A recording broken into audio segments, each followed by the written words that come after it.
성경 한 구절 보겠습니다. 고린도후서 3장 17절입니다. 고린도후서 3장 17절. 제가 읽겠습니다. 주는 영이시니 주의 영이 계신 곳에는 자유함이 있느니라. 한 절만 읽어봤습니다.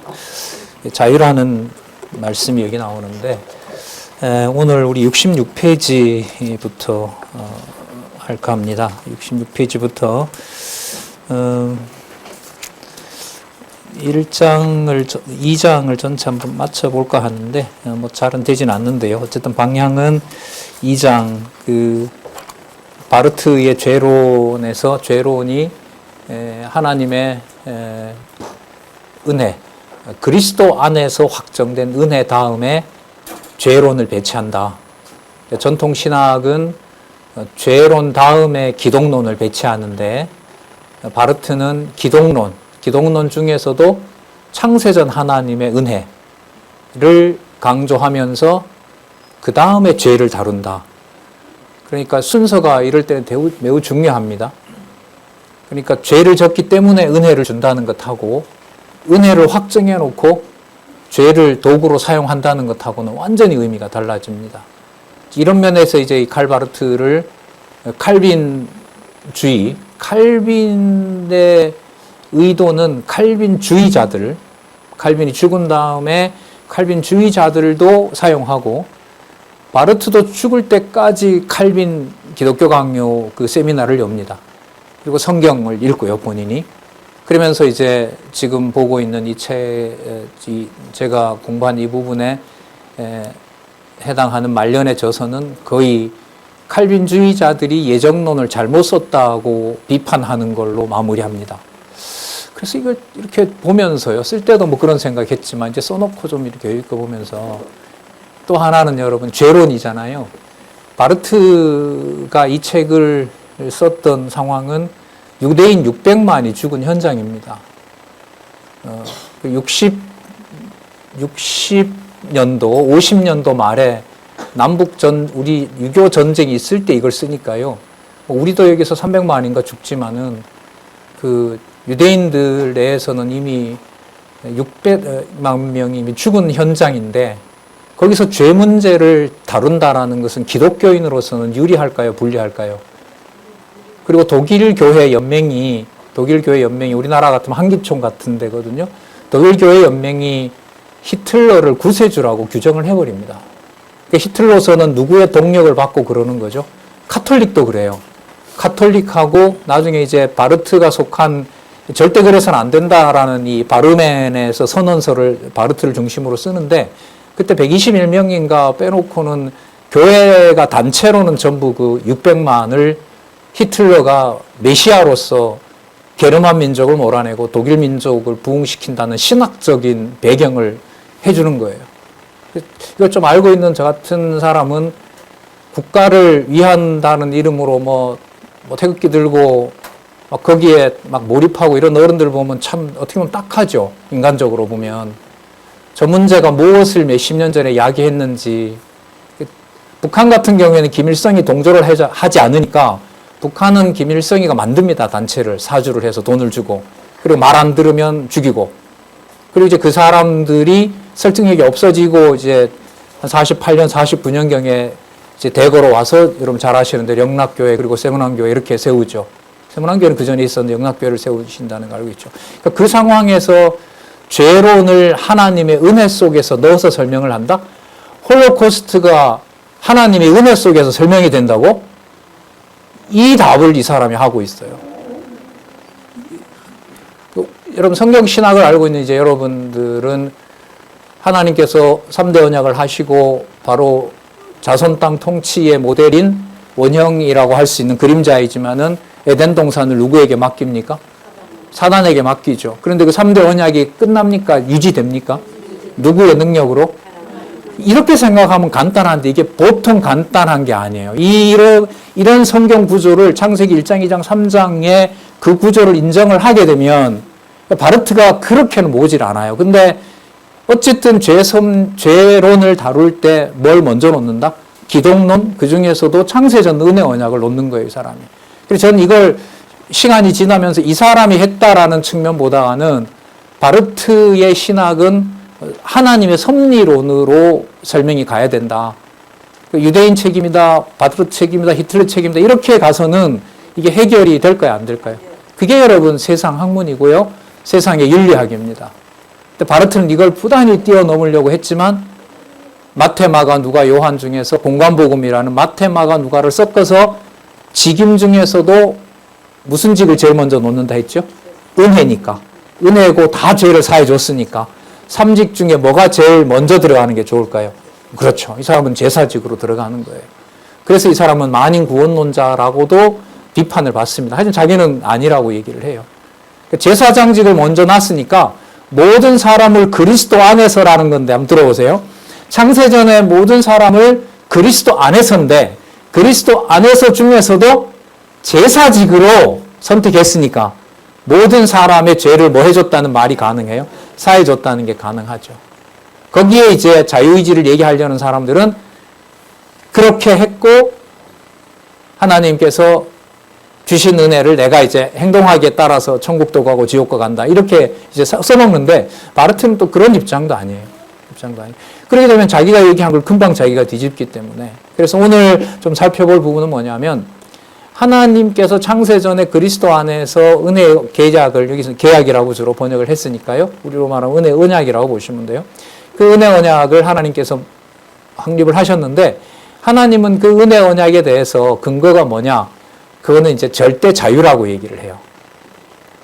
절대 자유라는 말은 남에게 뭔가를 갚아야 될 의무가 있나요, 없나요? 없죠. 그게 신적 속성 중에서 제일 중요한 자유라고 얘기를 하거든요. 어떻게 보면 신비로운 영역이죠. 창세전에 하나님께서 여러분을 선택할 때 마음을 우리가 다 알 수 없는 거잖아요. 그런 면에서 없어서가 아니라 인간 지식의 한계이기 때문에 그걸 보통 신비라고 얘기를 합니다. 개혁자들도 그렇게 얘기를 하고요. 자, 그 부분을 일단 얘기를 좀 구절을 중심으로 한번 보도록 그렇게 하겠습니다. 66페이지 가서 보시면 첫 번째 줄에 그 4 있죠, 4. 이 4는 바르트의 은혜 계약이 어떤 특징을 가지고 있는지 바르트가 7가지 성격을 얘기를 하는데 그 중에 4번째예요. 하나님의 의지와 계획보다 앞서는 약속은 가장 첫 번째 사역으로서 의지에 선행하고 의지로부터 구별된다. 여러분 이거 보시면 의지 계획보다가 뭐가 먼저 있다는 거예요? 그렇죠. 저야 이거 뭐 수십 번 읽었는데 여러분 금방 읽고 대답하기가 그렇죠. 그죠? 다시 볼게요. 하나님의 의지와 계획보다 앞서는 뭐가 있어요? 이 약속이 하나님의 의지와 계획보다 앞선다는 거예요. 그런 거야? 여러분 이게 지금 무슨 상황이냐면 창세전 상황이에요.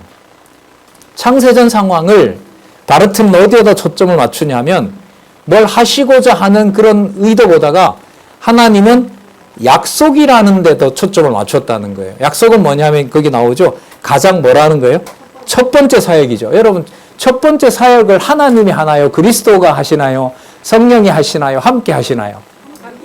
여러분 여기서 이 사람이 쓰는 이런 게 이제 논란이 돼요. 사역 이랬을 때는 여러분 죄가 없는데 박홍기의 일이라는 게 있겠어요? 박홍기가 먼저 있고 뭐가 있어요? 내가 하는 일이 있죠. 그런데 여기서 뭘 먼저 얘기를 해요? 일을 먼저 얘기를 해버린다는 거예요.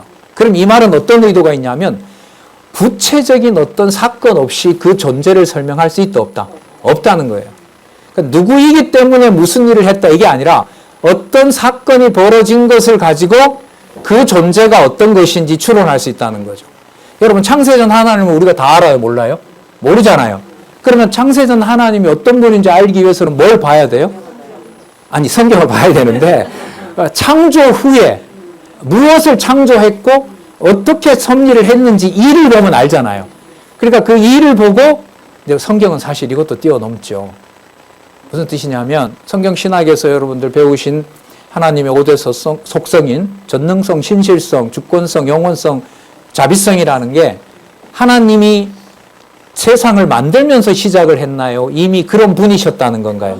그런 분이셨다는 거죠. 그런 분이 역사를 통해서 창조하시고 역사를 보여주시면서 그 속에서 드러낸 거잖아요. 자, 그렇다면 하나님을 알 수 있는 것은 뭘 통해서 역으로 들어가는 거예요? 이 드러난 일을 통해서. 그럼 여러분 약속이라고 해버리면 그냥 하나님이 의지하셨다는 거 하고요. 하나님이 뭔가를 이렇게 본인이 하고 싶은 것이 있었다고 말하는 거 하고 약속했다고 말하는 것하고 어느 쪽이 그리스도가 들어오기 더 쉬워요? 하나님께서 약속했다 이러면 약속은 여러분 본인뿐만 아니라 약속은 누가 있어야 돼요? 상대방이 있어야 되거든요. 그러니까 하나님이 어떤 의지를 가지고 계셨다, 뭘 하고자 했다는 것하고 약속을 하셨다라고 했을 때는 구체적인 어떤 존재가 들어올 여지가 더 많은 거예요. 그럼 약속이라면 누가 들어오게 될까요? 창세전이니까. 그리스도가 들어오게 되죠. 그래서 이 사람의 신학은 어쨌든 누구 쪽으로 설명을 해요? 그리스도 중심으로. 그걸 여러분 기독론 집중이라고 얘기를 해요. 그래서 창세기부터 계시록까지 읽을 때 바르트에게 예수 그리스도가 안 나오는 부분이 없어요. 그런데 결론도 하나님을 얘기할 때 그리스도가 없이는 설명이 안 돼요. 그래서 기독론으로 전부 돌리는 거예요. 환원을 해요. 기독론으로. 그러다 보니 이제 신학, 저도 비판을 하지만은 여호와라는 이름이 나올 여지가 작을까요? 클까요? 작아요. 삼위일체 하나님이라는 그 존재에 대해서 결론이 나질 않고 그리스도로 결론이 나요. 그래서 비판을 할 때 뭐가 사라져 버렸다? 기독론이 부각이 되면서 신이라는 존재는 사라져 버렸다. 그래서 신론이 사라진다. 이걸 제가 이렇게 얘기를 제 나름대로 얘기했더니까 그 신론을 없앨 리야 있었겠어요. 이렇게 이제 논박하시는 분이 하더라고요. 그러나 바르트 우리 조금 또 나오지만 지난번에 보여주신 표 있잖아요. 그 표에 보면 신론을 얘기하기가 힘들어요. 뭐로부터 출발하니까? 기독론에서 출발하기 때문에. 그런데 여러분 전통신학과는 다른 어떤 이런 구조로 보면 유용함이 크냐 하면 창세기부터 말라기까지도 계속 누가 나온다는 거예요. 기독론 중심이니까 누가 계속 나온다는 거예요. 그리스도가 계속 나와요. 창세기부터. 이건 그러니까 전통신학이 율법은, 구약은 율법이고 지켜야 되는 법이고 신약은 복음이도라는 그런 구조와는 완전히 다른 거죠. 그러니까 구약에도 뭐가 있는 거예요? 그리스도가 있으니까 뭐가 있어요? 복음이 있는 거죠. 그리고 그리스도가 오신 이 사건, 십자가에 죽은 사건도 바르트는 단지 우리를 위해서 구원이 아니에요. 십자가에 죽는 그 사건에서 요한복음에 그게 나오죠. 예수님이 당하는 게 아니라 뭘 합니까? 심판하죠. 그 빌라도에게 그러죠. 너 나한테 살려달라고 하면 내가 살려줄 수 있다. 빌라도가 그러니까 예수님이 웃기는 소리 말라 이런 말은 없지만 그런 투로 얘기하죠. 하늘에서 권세를 안 주면 너 아무것도 못한다. 그래서 너가 날 죽이는 게 아니라 네 손을 빌어서 나를 십자가에 죽도록 아버지가 하시는 일이다. 내가 하는 일이다. 내가 너로 하여금 나를 십자가에 달도록 했고 너가 바로 그 죄의 권세에 심판을 받고 있는 것이다. 이런 방향으로 설명을 하는 거예요. 그러니까 전통신학하고는 특히 이제 개혁파 신학에서는 진짜 중립지대는 없어요. 바르트가 신정통주의다. 종교개혁 이후에 성경의 균형을 잡고 말씀을 구약에서도 복음을 밝혀낸 대안이다라고 설명하는 사람들과 신론이라는 것이 약화됐다는 걸 흠을 잡아서 개혁신학을 칼빈의 의도를 왜곡한 자다. 왜곡했다고 이렇게 혹독하게 비판을 하는 사람들이 화란의, 지금은 다 거의 자유주의가 됐습니다만은 화란 자유대학부터 시작해서 화란에 있던 개혁파 신학자들이에요. 거기에 70년대, 80년대 초반에 가서 총신대 개혁파 출신들이 가서 대거 거기 가서 공부합니다.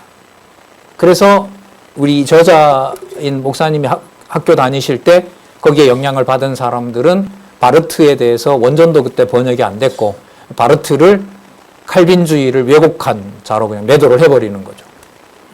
그래서 그런 줄도 알았는데 나중에 이제 어디로 이제 유학을 가냐면 미국으로 갑니다. 신학자들이 미국으로 웨스트민스터 신학대학교에 가고 칼빈 신학교 미국으로 가고 영국으로 갑니다. 근데 영국은 칼 바르트가 이 책을 썼지만 박사는 아니거든요. 칼 바르트의 이 저서를 보고 글로스고우 대학이라든지 그 다음에 에버딘이라든지 전부 그 영국 내에서도 랭킹에 들어가는 학교들이거든요. 신학과가 있고 거기에서 명예박사 학위를 줘버립니다. 다 잠재워버리죠. 영국 사회에서는. 그리고 그게 미국에 영향을 주고 바르트를 신정통주의 내지 칼빈주의를 극복한 자로, 어떤 의미에서 창세전 은혜 언약 예정론을 강화했던 자로, 그리고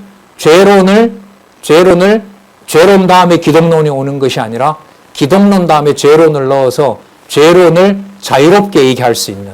하지만 여기서도 여러분 문제는 해결 안 돼요. 어떤 문제가 명확하게 대답이 되지 않냐면, 그럼 600만 다 죽인 장본인이 신이냐? 그게 하나님이란 말이야? 이 문제에 대해서 여러분 이게 단답으로 가능할까요? 아니죠. 그럼 이제 제가 만약 바르트 같으면 내 책 한 2000페이지 읽으면 답 나온다 이러겠죠. 그리고 요지가 뭐냐? 근데 제가 봤을 때는 그게 여러분 방황하는 거예요. 절대주권과 하나님의 작정으로 설명했는데 무슨 문제가 감당할 수가 없어요? 예, 600만이 죽는 사건을 하나님의 작정으로 설명하기가 쉽겠어요? 어렵겠어요? 불가능합니다. 그건 불가능해요. 논증하기가 어려워요. 불가능합니다. 근데 그 문제를 성경의 근거를 찾아서 은혜 아래에다 놓고 설명을 하려니 이게 여러분 좀 곤혹스럽겠어요? 그래서 이 사람은 이제 삼직 중에서도 모든 죄를 그리스도가 다 짊어지셨다라는 쪽으로 설명하기 위해서 무슨 직임을 먼저 말할 수밖에 없다? 제사직.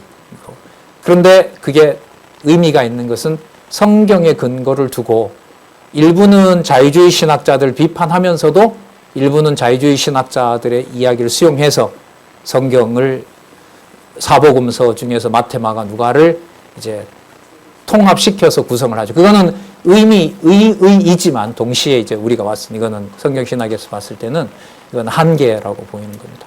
그런 방향으로 이 책을 썼다고 보시면 됩니다. 66페이지 여러분 중간에 보시면은 볼게요. 그 인용한 데 있죠. 인용 위에 두 번째 줄에 보면 하나님의 창세전 최초 사역인 영원한 사역은 하나님의 무엇을 확정한다? 절대 자유를 확정한 사건이다. 그러니까 절대 자유는 의무가 아니에요. 여러분, 하나님께서 반드시 그리스도 안에서 여러분과 저를 자녀 삼아야 될 의무가 있습니까? 없어요? 나를 선택해 주시면 의무가 있으신 거 아닌가? 말이 안 되잖아요. 안 될 때 이 개념을 바르트는 뭐라고 말하면 절대 자유라고 얘기를 하는 거예요. 절대 자유. 그러니까 이 절대 자유는 안 하겠다는 얘기가 아니라 자유라는 개념을 제대로 이해해야 무슨 문제가? 죄 앞에서 좌왕우왕하는 그런 신이 아니다라는 걸 강조하려는 거예요. 그러니까 신이 여러분 죄로부터 영향을 받거나 죄의 억압을 받으면 신이에요, 신이 아니에요? 근데 여기서 문제가 또 동시에 발생하잖아요. 그럼 악도 그 여호와가 야훼가 한 거냐? 거기에 이제 해명의 열쇠가 놓여 있는 거죠. 그걸 성경신학에서도 수십 년 동안 저도 지켜봤습니다만은 다른 방법은 없어요. 물론 근본적으로 바르트도 강조하지만 성령 하나님께서 주관해 주셔야 되는데 하나님의 악에 대한 주권적 섭리는 신의 은총으로만 가능해요. 그래서 바르트는 어떤 말을 쓰냐면 악이 되는 것도 은혜다 그럽니다. 무슨 뜻이냐면 악이 은혜다라는 말이 아니라 악의 본질을 본질로서 알 수 있으려면 하나님께서 은혜를 베풀어 줘야 된다. 이런 말을 합니다. 자, 그럼 그럴 때 이 사람이 어디까지 그게 닿아야 되느냐?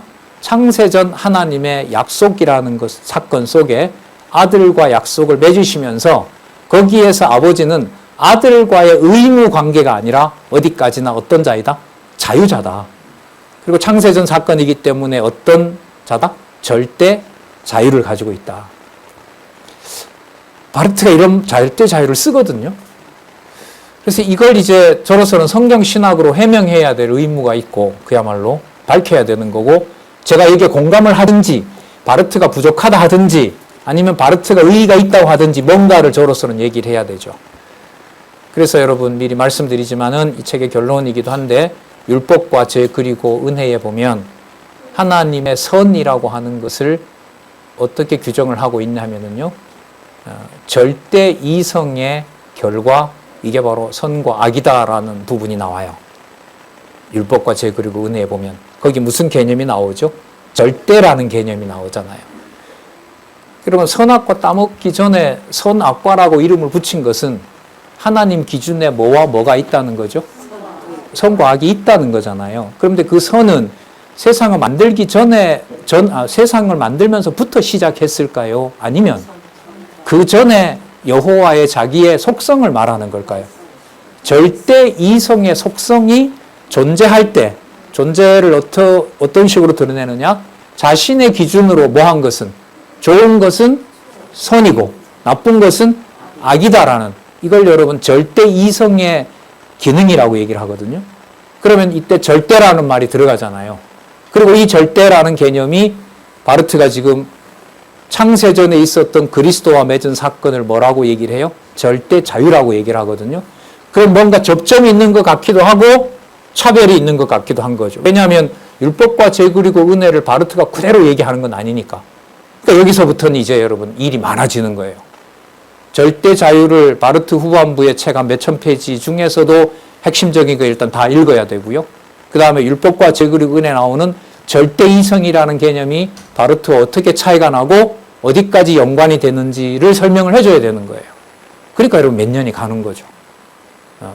성경 신학은 주석한 사람이 아직 많지 않기 때문에 연구자가 적어서 그거는 빨리 확인할 수가 있지만 바르트가 말하는 절대 자유는 수십 편이 나왔거든요, 벌써. 그럼 그 사람이 얘기한 걸 하게 되면 책이나 연구는 의미가 없거든요. 그게 뭐 독일어라든지 이런 쪽으로 해서 지금은 데이터베이스가 많이 되어 있죠. 검색하면 거의 나오는데 옛날에 했던 분들은 열심히 논문 쓰려고 외국에 가보니까 벌써 다 해놨어요. 그러면 논문 제목을 다 바꿔야 되고 이런 일들이 벌어지는 거죠. 그래서 저는 일단은 여기에서 절대 자유라는 것 속에 율법과 죄 그리고 은혜에서 악의 문제, 선과 악의 문제에 무슨 개념이 들어가야 된다? 아까 절대 이성이라는 말 속에 뭐가 들어가죠? 절대라는 말이 들어가는 거죠. 이른바 여러분 절대성이라고 하는 게 필요한 거예요. 개념이. 유사한 근거가 될 만한 성경 구절도 있지만 여러분 절대성이라는 개념이 여러분 성경신학 공부하신 여러분들은 보셨을 거예요. 어디에 절대성이라는 말이 나와요?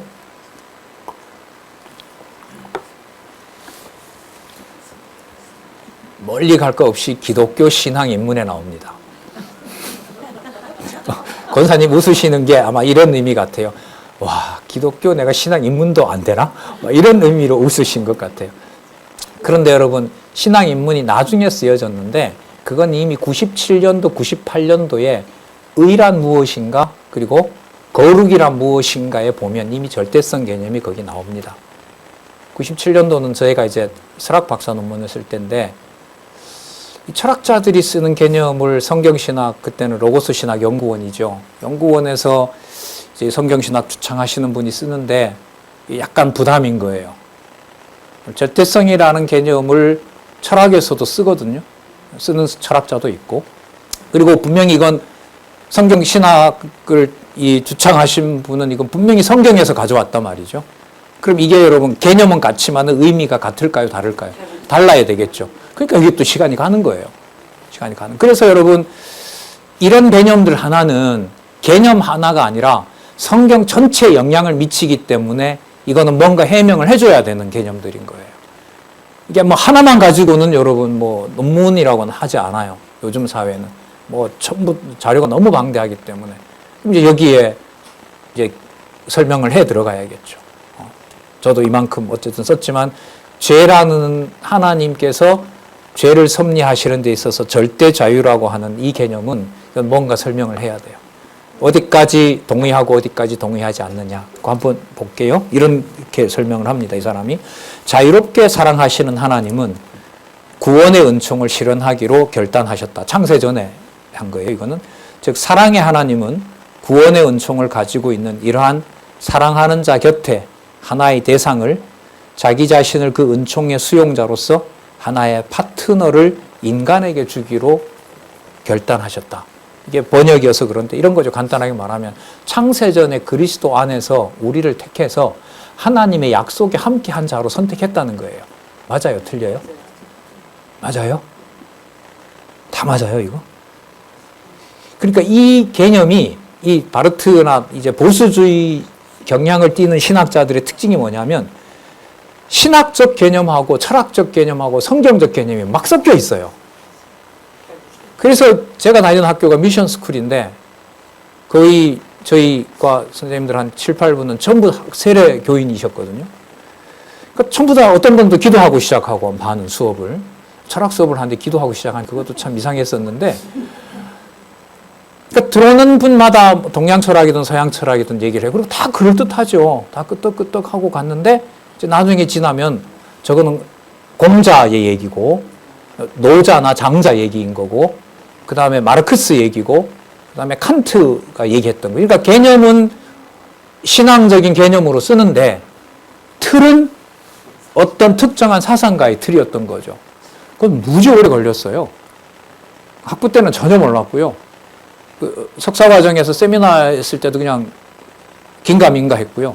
나중에 박사 논문 쓰면서 이제 그분들하고 앉아서 많은 시간을 하다 보니까 이제 그런 얘기들이 이제 그때 그랬구나. 물론 성경신학을 공부하면서 저건 성경 개념이 아닌데라는 것도 알게 된 거죠.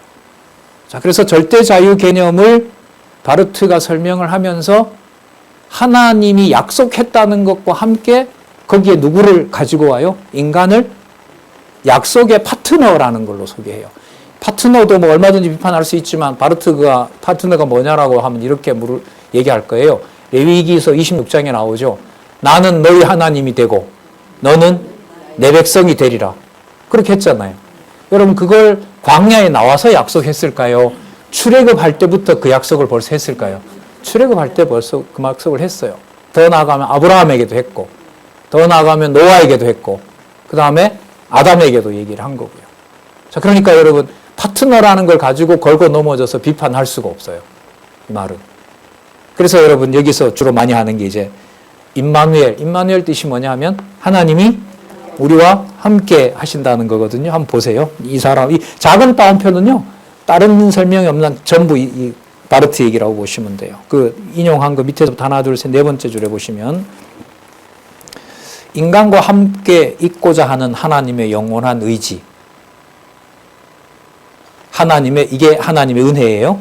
하나님의 은혜가 가지고 있는 영원한 의가 신적 권리 속에서 신적 권리로서 신적 권리를 통하여. 그러니까 이 말을 왜 강조할 수 있죠? 아까 무슨 개념이 나왔기 때문에. 약속은 하지만 얽매이지는 않아요. 그게 어떤 자유라고요? 그 절대 자유예요. 절대 자유예요. 여러분 여기서 이제 성경 신학에서 말하는 절대성이 분명하지 않잖아요? 그럼 이제 저는 일로 가는 거예요. 논리적 설득력이고 그 다음에 바르트의 이 개념이 성경적이냐라는 것은 한참 확인해야 되는데 만약에 성경적이다라는 판단을 빨리 내리지 못하면은 언약에 관심이 있고 언약을 나 신앙과 연관을 시키고 그리스도 안에서 언약을 설명하는 보수주의 틀내에서 봤을 때 저는 바르트에 대한 비판의 여지는 없어져요. 그리고 여기에 이제 올인하면 돼요. 이런 과정이라고 보시면 돼요. 그래서 이게 한편으로 보면 소모적인 것 같은데 한편으로 보면은 안 만날 수가 없잖아요. 세상을 만나듯이 신학을 공부하는 여러분들의 후배나 또 혹시나 앞으로 이 성경 신학도 한 40여 권 되잖아요. 지금 외국어로도 번역이 자꾸 되고 있고 어떤 언어로 어떻게 성경 신학을 변증할지는 모르겠지만 반드시 이 문제는 만나게 되어 있어요. 특히 이제 저는 칼빈주의와 칼빈의 신학과 바르트와 성경 신학이 어떻게 다르냐. 그래서 제목을 보시는 것처럼 칼 바르트, 존 칼빈, 박용기를 중심으로라고 할 수밖에 없었던 거죠. 넘어지고 세우는 건 하나님에게 있으니까 하실 대로 하십시오라고 어떨 때는 좀 불안하지만. 그러니까 텍스트가 이제 이런 부분들이 양은 많은데 들어오더라고요. 자, 보시면은요. 그리고 신적 권리로서 자유롭게 수여하고 부여하신 것이다. 그러니까 자유롭게 수여했다는 말 속에는 아까 어떤 개념하고 계속 일관성이 있어요? 절대 자유. 뭐 하기로 작정은 했지만 창세전에 당신의 언약의 파트너로 삼기로 작정은 했지만 얽매이지는 않는다. 그 말이 뭐라고요? 절대 자유다. 그럼 이제 여러분 이게 죄하고 뭔 상관이 있을까요? 이렇게 넘어가는 거예요, 죄가. 죄론을 다루어야 되거든요. 상세전 약속을 했으니까. 그러면 주기로 무조건적으로 약속을 한 거기 때문에 죄 문제가 영향을 미치면 될까요, 안 될까요? 안 되는 거죠. 근데 현실적으로 보면 600만을 죽이는 일이 악이 한 건데 그 악을 신이 두 가지죠. 신이 그대로 보고 있었거나, 현실적인 접근이에요. 신이 그대로 보고 있었거나, 그래 신이 허용해줬거나, 두 번째는 신이 악보다가 뭐 하거나 힘이 없거나, 이 둘 중에. 근데 두 번째로 가면 이원론이기 때문에 보수주의 신학자들은 이원론으로 가진 않아요. 그럼 어디를 두고 고민할까요? 신이 작정했네. 그리고 또 뭐 했다? 허용했네. 근데 저런 유아들이 저래 죽는, 저 신음도 하지 못하고 가스실에서 죽는 저 유아의 사망이, 저렇게 처절한 상황이 신이 임마누엘로 존재한다? 그 설명할 수 있느냐? 쉬운 문제예요? 어려운 문제예요? 어려운 문제죠. 그러니까 이 사람이 수천 페이지를 쓸 수밖에 없어요. 변명도 해야 되고 사실관계도 밝혀야 되고. 자, 67페이지 가보시면요. 아까 임마누엘 얘기했죠. 중간쯤에 보면 숫자 6 다음에 한번 보시기 바랍니다. 임마누엘 진리의 고유성은 우리의 위와 곁, 앞과 뒤에 항상 하나님께서 자기 자신을 자신의 구원 의지와 실행자로 임한다는 사실에 있다. 그러니까 임마누엘 속에는 누구를 버리지 않는다? 택한 하나님의 백성은 절대로 버리지 않는다는 말을 여기에 담고 있다는 거죠. 자, 69페이지에 가보겠습니다. 69페이지 그 두 번째 단락의 위에서부터 하나, 둘, 여섯 번째 줄이네요. 여섯 번째 줄.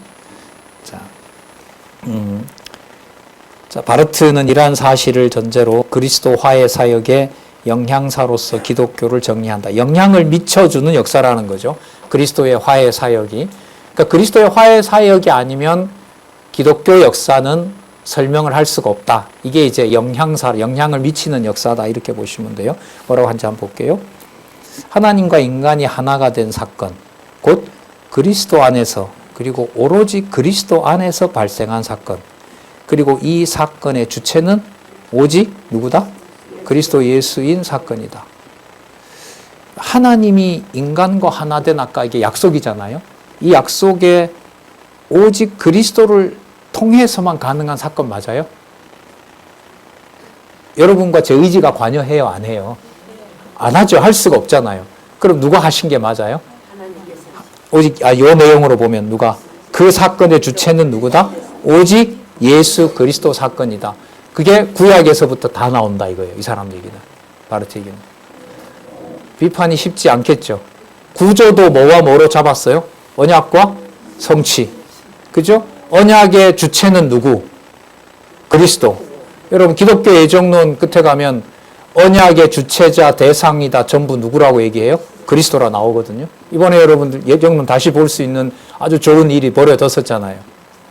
뭔 말인지 모르세요? 인간의 자유의지가 있다고 막 얘기하는 바람에 여러분들 구체적으로 저한테 페이지까지 교수님 몇 페이지 보면 이거 나오는데 이거 참조해서 좀 올려주세요. 자기가 올려줘야 날 보고 올리라고 그래요? 자기가 찍어서 올리면 될 텐데. 그래서 이제 거기에서 이제 예정론의 중요한 부분이 그 부분이거든요. 예정의 대상도 그리스도가 되시고요. 예정의 주체도 누가 되세요?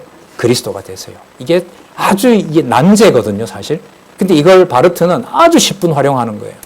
여기 보시면 아시겠지만 약속의 주체가 누구라고 그래요? 이 사건의 주체는 오직 예수 그리스도 사건이다. 그러니까 기독론으로 이렇게 단단하게 베이스를 잡고 자기 신학을 전개하게 되는 거예요. 자, 71페이지 가보시면요. 임마누엘 사건을 이제 계속 얘기하는데, 그러니까 임마누엘은 언제 일어난 사건이에요? 이 사람 바르트에게는 창세 전에 누가 주체가 돼서? 그리스도가 주체가 되어서 하나님이 뭐 한 것으로? 사역한 걸로. 그러니까 하나님께서 그냥 우리처럼 생각했다가 뭐 하자 이게 아니라 하나님이 태초에 존재하셨으면 그리스도와 함께 있었다면 그리스도와 함께 한 성부 하나님이라면은 함께 있었으니까 거기에는 뭐가 일어난다? 어떤 사건이 먼저 일어난다는 거예요. 그 사건이 바로 뭐냐면 그리스도가 창세 전에 뭐의 주체가 되셨다? 언약의 약속의 주체가 됐다는 거예요. 논리적으로는 말이 돼요, 이게. 예.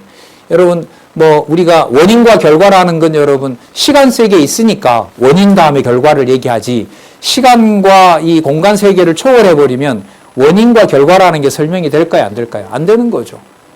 그럼 예를 들면 여러분들과 제가 이렇게 마주보고 있는데, 여러분들의 오른쪽은 제가 볼 때 뭐예요? 왼쪽이죠. 제가 볼 때 왼쪽은 오른쪽이죠. 제가 볼 때 먼저가 뭐예요? 여러분, 나중이 돼요. 제가 볼 때 나중은 여러분들이 뭐가 돼요? 처음이 되는 거죠.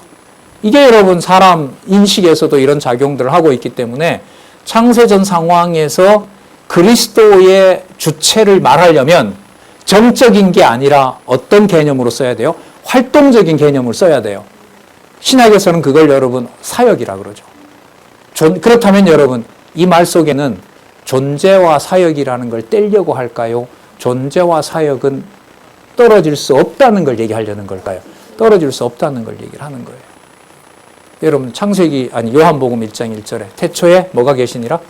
말씀이 계셨고 그 말씀이 곧 하나님이시라 이렇게 나오잖아요. 거기에 보면 창세전 태초에 말씀이 있는 상황은 본인 혼자 독자적으로 있어요? 하나님과 함께 있어요? 하나님과 함께 있죠. 그럼 여기서 더 발전시키는 거예요. 하나님과 함께 있으면 하나님과의 관계가 이루어질 거 아니에요. 그럼 관계가 이루어진다라는 말은 정적인 거예요? 뭔가를 하시는 거예요? 하시는 거예요. 뭘 했냐면 약속을 하신 거예요. 그게 사역인 거예요. 어떤 사역이냐면 아들인 그리스도가 뭐가 되는 거예요? 약속에 뭐가 된다 그랬어요? 아까 주체가 된다 그랬잖아요. 이렇게 해서 여러분들이 반박을 못하면 이제 바르트 제자로 끌고 갈 준비가 다 된 거죠. 나름 좀 고민을 많이 했습니다. 많이 찾아보기도 하고 어떨 때는 이 말을 어디에서부터 뒤집어야 되냐. 또 바르트도 성경적 근거를 대면서 자기 이론을 전개할 때는 이거는 막 시간이 꽤 많이 걸려요. 성경 본문을 여러분 왜곡하면서 신학 논의는 하지 않거든요. 그러나 몇 구절이 가서 몇 구절 전체를 모아서 의미를 끌어낼 때는 그때는 여러분 서로 의견이 달라지는 거예요. 여러분 창세기 1장 1절을 읽고 큰 이론이 나올까요? 서로 큰 논쟁이 일어날까요? 안 일어나죠. 근데 창세기 1장을 다 읽고는 여러분들 사이에서도 논쟁이 생길까요? 안 생길까요? 마찬가지예요. 바르트가 몇 장 몇 절을 콕 집어서 얘기를 하면 그건 반박할 여지가 없어요. 근데 창세기 1장에서부터 예를 들면 15장까지를 했다. 그러면은 그 흐름을 바르트가 이어오면서 뭘 얘기하려는 건지 자기 의도로 좋은 것만 뽑는 건지 그건 또 확인해야 되는 거예요. 자, 71페이지 보시면은요. 임마누엘 얘기를 합니다. 선포하는 자들의 선포가 오로지 예수 그리스도 그분을 지시하는 것이 될 수 있을 때의 이야기이다. 여러분 성경이 그렇다는 거예요. 구약이. 특히 여러분 이 사람은 선지서를 많이 인용합니다. 여러분 우리 선지서 공부하셨지만은 선지서의 반은 그림자이고 반은 장차 오실 누구를 거론해요? 그 수두룩해요. 거기는 그리스도가 이사야부터 말라기까지 안 나오는 데가 없어요. 그러니까 그 구절을 중심으로 전개할 때는 구약에 대한 칼빈주의자들의 시각보다 훨씬 더 그리스도에 초점을 맞추니까 율법과 복음 구조로 본다라면 어느 쪽에 훨씬 가깝게 갈까요? 복음 쪽으로 가는 거예요. 자, 그리고 임마누엘이라는 개념도 어디에 처음 나오죠? 이사야 몇 장에? 7장에 처녀가 잉태하여 아들을 낳을 것이니 그 이름을 임마누엘이라 하리라. 거기에 처음 나오거든요. 선지서 처음에서. 자, 선포하는 자들의 선포가 오로지 예수 그리스도 그분을 지시하는 것이 될 수 있을 때의 이야기다. 이야기가 성립한다. 구약이. 그분 자신이 살아계시고 통치하시고 행하신다고 하는 것. 그분이 저기 잘 보세요. 뭐고 뭐이다? 참 하나님이시고 참 인간이라는 것이다. 여러분 이거는 1500년 전통의 기독교 전통에 흔들릴 수 없는 명제입니다. 성경신학은 비판하지만. 그런데 이 문제는 1500년 동안 이걸 고백해 왔기 때문에 1500년 동안 고백해 왔고 가까이는 우리 신문 그 웨스트민스터 신앙 고백서 비판하면서 했는데 그게 1647년이니까요. 지금부터 350년 전 350년 전에 미국 의회가 웨스트민스터 사원에 모여서 영국의 종교 문제를 해결하기 위하여 2000명, 210명인가요? 5년 동안 매번 모일 때 3시간 기도, 성경 앞에 놓고 고백하고 올바른 신앙 고백 만들고자 해서 만들었던 게 웨스트민스터 신앙 고백서거든요. 그 웨스트민스터 신앙 고백서에 가까이 있는 350년 전에 참 하나님, 참 인간, 예수 그리스도. 이걸 벗어나면 이단인 거예요. 이걸 벗어나면. 이걸 바르트가 더 선명하게 성경의 근거를 두고 풀어요. 그리고 풀 정도가 아니라 이 개념을 가지고 뭘 만드냐 하면 신학 구조를 만들어요. 그게 좀 있으면 뒤에 나오지만 여러분들에게 지난번에 두 개 중에 하나를 보여줬죠. 그때 화해론 구조라고 보시면 돼요. 자, 한번 볼게요. 그분은 참 하나님이시고 참 인간이시라는 것. 그분은 참 평화이고 구원이라는 것. 이 평화는 예루살렘이죠. 바로 이것을 그리스도 복음이 화해에 관한 교리의 그 중심으로 얘기하고 있다. 그러면 그 화해론이 이 사람의 결론인데 화해론을 얘기를 할 때 오늘 우리가 살펴봤죠. 창세전 하나님의 사역. 정적인 것이 아니라 실천과 관련되고 사역과 관련된 주체인 누구 속에? 그리스도 속에. 그리고 그리스도는 어디서부터 나온다? 구약에도 나온다. 나와야 된다, 반드시. 그리고 그 그리스도는 구약에 근거해서 신약의 복음서를 봤을 때 그는 하나님이시고 또한 뭐다? 참 인간이다. 여러분, 이 참 인간이다라는 게 이게 이제 설명이 돼야 돼요. 참 하나님도 참 하나님인데 여러분, 참 인간이다라는 게 어떤 거예요? 참 인간은 무슨 말의 반대말이죠? 거짓 인간. 여러분들과 저는 참 인간이에요? 거짓 인간이에요? 이게 이제 초입부터 어려운 거예요, 설명이. 여러분, 참 인간 보셨어요? 애기는 참 인간 아닐까요? 아니죠. 그럼 참 인간은 어떤 게 참 인간이에요? 여러분, 예수님이 이 땅에 오셔서 갈 때까지 계속 박수 받았어요? 아니면 죽일 놈이라고 욕도 얻으셨어요? 욕을 훨씬 더 많이 먹었죠. 그러면 그분이 참 인간이에요, 아니에요? 욕을 많이 먹었으니까 유대인들로 봤을 땐 참 인간 아니거든요. 그러니까 이 개념이 되게 모호한 개념이에요. 참 인간이라는 게. 그래서 여러분, 다시 또 말씀드리지만 성경 신학에서 마태, 마가, 누가를 섞지 말고 마태, 마가, 누가, 요한을 그대로 둬야 된다는 게 제가 이 논문을 쓰면서 가장 크게 얻었던 한 가지입니다. 이때는 첫 번째로.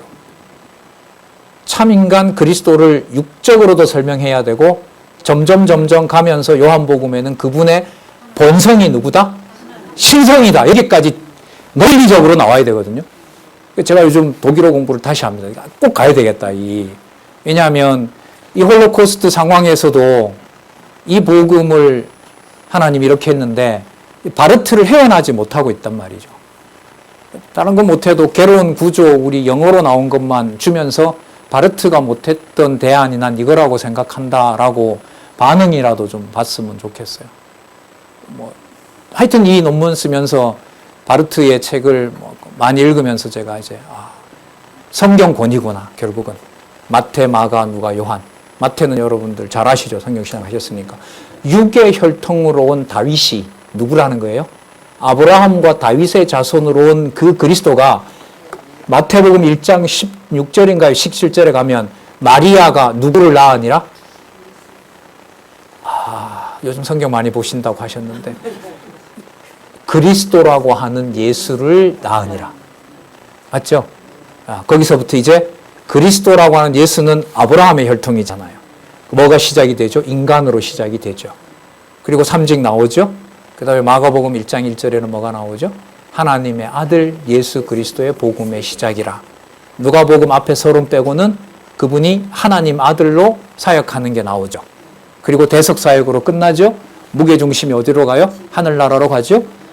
강도도 천국 보내는 영원한 대석사역을 하죠. 그럼 지금 여러분 제가 말씀드린 것 속에 성경 구조를 설명했을 때 바르트가 지금까지 알려들었던 개념들이 다 들어와 있어요? 안 들어와 있어요? 다 들어와 있어요. 그래서 바르트를 쌓아놔 버리는 거예요. 성경신학이. 그 첫 번째 일이 뭐냐면 마태, 마가, 누가, 요한의 논리적 순서예요. 그러니까 거기에서가 아니면 참 인간, 참 하나님이라는 얘기는 설명이 안 된다. 당장 여러분들이 참 하나님은 그래도 좀 감을 잡겠는데 감도 안 잡히죠. 사실 눈에 보이는 분이 아니기 때문에. 참 인간 이러면은 더 감이 안 잡히는 거죠. 그래서 참 하나님이고 참 인간이라는 거 이게 여러분 복음서의 그 순서와 구조 속에서 이게 설명이 된다는 겁니다. 자, 지난번에 잠시 시간이 조금 남았는데 90페이지에 보시면은요, 지금 설명했던 거